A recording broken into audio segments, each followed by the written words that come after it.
Right now, because of the energy of the cosmos, dahil sa mga timeline shift na nagaganap sa planeta, we are having massive awakening. Kaya naman, I created this video to make you understand spiritual awakening even more.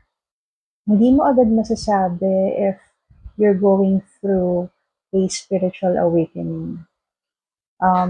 Madalas nag-uumpisa 'to sa mga mabibigat na challenges and triggers. Madalas kasi kailangan mo ng may gumuho para mabuo. May kailangan mabuwag para may mag-surface. O kaya naman, minsan kailangan pang maalog tayo ng bongga. Gisingin tayo ng bongga para may ma-realize tayo or matauhan tayo. Then, kapag awakened ka na, when you look back sa past, dun mo na lang marirealize na, okay, nung time pala na yun, nag-uumpisa na ang awakening journey ko. Ganun na lang yung masasabi mo. Opo, ang spiritual awakening ay may mga triggers. Depende kung anong part o area ng buhay mo yung dapat kang magising. Ano yung dapat na makita mo para mamulat ka sa katotohanan na may hindi tama sa parte na yun ng buhay mo na kailangan mo nang i-let go at i-heal.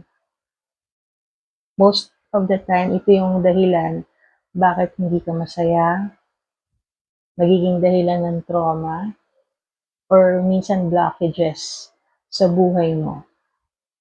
O kaya naman nagbibigay sa'yo ng depression o sobrang kalungkutan. Mostly awakened souls na nakilala ko dumaan sa depression. Hindi naman lahat, pero ang dami kong stories na nadinig na dumaan sila sa depression before spiritual awakening. Sinasabi na kapag nangyari sa'yo ang depression, there's something within you that needs your attention. It's your soul screaming, wanting you to recognize yourself. Narinig ko to noong nasa hermit stage pa lang ako. Tapos, tumatak siya sa akin, yung mga salitang yun. Kasi totoo siya. Nag-resonate siya sa akin.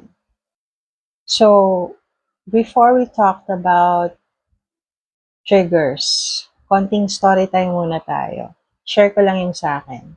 So, I'm one of those who had depression. I had it for more than 5 years, I believe. I fought for panic attacks or anxiety attacks. Minsan, sobrang kalungkutan. Almost every night ng mga panahon na yon, bihira yung walang episode na gabi. Yung para kang mamamatay every time. Then, I healed naturally when I started to see my worth. My healing started when I looked within me. Then I totally healed when I felt complete and happy. That's when I stopped begging for love from others. Nung hindi na ako umaasa sa pagmamahal ng iba. When I was having attacks, yun na pala yung time na nag-uumpisa ang spiritual awakening journey ko. Bale, ang trigger ko was self-love.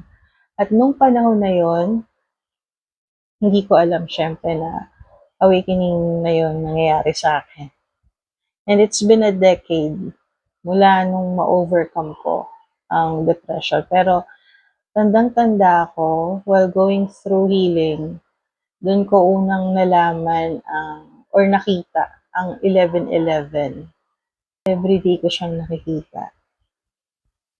Na hindi ko alam, angel number pala. Basta alam ko lang, ang saya-saya kapag nakikita ko siya.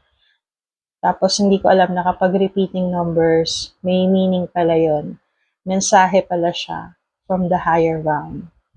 And the person who made me realize na what I was going through was spiritual awakening was Louise Hay.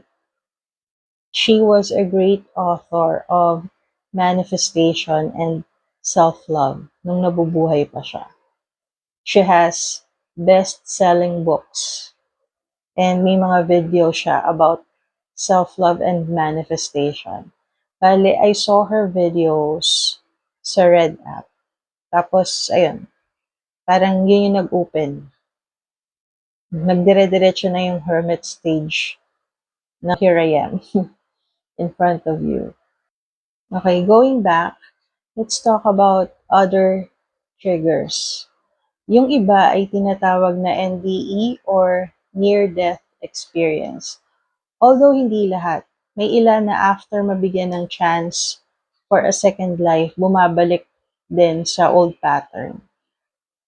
Base sa mga taong napanood ko na NDE ang naging way para mamulat sila on a spiritual level, most of them may nakita o nakausap from the other side. May ibang dimension silang narating. Kaya nung bumalik sila, they search for the truth. Doon nag-umpisa ang awakening journey nila.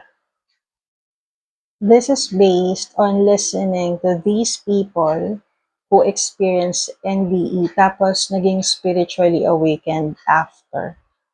They've discovered having a mission just like starseeds, light workers, or chosen ones. By the way, if you want to know, see, or hear stories like this from people na ibang level na ang pagkatao, matatagal na talaga silang awakened, you can listen to Next Level Soul podcast on Red App. Magandang mapanood ninyo yung mga ganitong mga awakened. So, American yung host ng podcast. Nakalimutan ko yung pangalan niya. Pero, Next Level Soul Podcast yung pangalan ng channel. Doon yung makikita yung mga awakened souls na may kakaibang mga karanasan. Tapos, in-embody talaga ang mission nila on this planet. Karamihan doon mga light workers, starseeds, tapos yung mga psychic abilities are next level. They are creating and manifesting their lives the way they truly desire. Other triggers naman are career. Yung point na lahat na try mo na pero di ka nagtatagumpay. Kahit ibigay mo yung best mo, kahit magaling ka pa, na kaya ka pala hindi nagtatagumpay sa regular job mo dahil hindi ka na meant na makahon ng sistema. Mostly people na awakened nawawala talaga sa regular job nila, naaalis sila sa work, kakaroon ng reason. O kaya naman kapag may business na palaging nagpa-fail, yun ang trigger. Para makita mo na tinuturo ka pala sa ibang path. Baka may iba kang purpose. Kaya nagkakaroon ng reroute o detour. At si universe at yung mga spirit guides mo ang gumagawa ng paraan para ma-recognize mo ang mga signs. Bibigyan ka nila ng sitwasyon para maalis ka sa path na hindi para sa'yo. Para magbukas ang door na totoong para sa'yo. Next is healing traumas. Yan yung nabanggit ko earlier sa first part. Dahil sa pagmamahal sa atin ng Source God, ng Spirit Guides natin at ng Universe, magkakaroon ng mga challenges para ma-recognize mo yung nagbibigay sa'yo ng trauma, yung nagde-drain sa'yo, nagdadala ng katoxican sa buhay mo, para i-end mo na kung ano man yun, or i-let go mo na. at finally, mag-heal ka at maging malaya. Ibang trigger naman ay loss or grief. Matinding kalungkutan ang dala nito. Minsan, that gives you a chance to have a new chapter in your life once you overcome that feeling or situation. Sa iba naman, serious illness. Then, nagawa nilang malagpasan ang matinding karamdaman through faith. Tapos yun, nag-iba na yung pagtingin nila sa buhay dahil doon. Iba naman ay ang pagiging iba sa karamihan dahil sa pagkakaroon ng psychic abilities. Naging dahilan ito para hanapin nila yung katotohanan, para mas kilalanin nila at maunawaan nila ang kanilang sarili. At kagaya ng naging awakening trigger ko, yung self-love. Karamihan kasi sa atin laging umaasa sa pagmamahal at atensyon mula sa iba. Yung iba naman laging inuuna yung iba bago ang sarili. Tapos merong mga inabuso ng minamahal nila o kaya nasa toxic relationship. At lahat ng yan nangyayari kapag wala kang pagmamahal sa iyong sarili.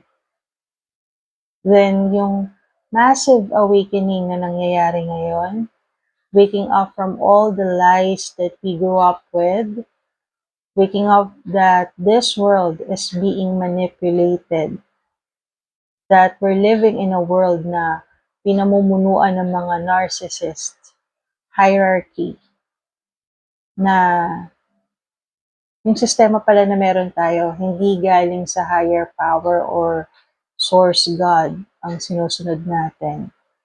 Kaya tumatambad sa atin ngayon ang mga katiwalian at yung mga kadiliman na pinagagawa nila para magising tayo sa kasinungalingan na kinalakihan natin.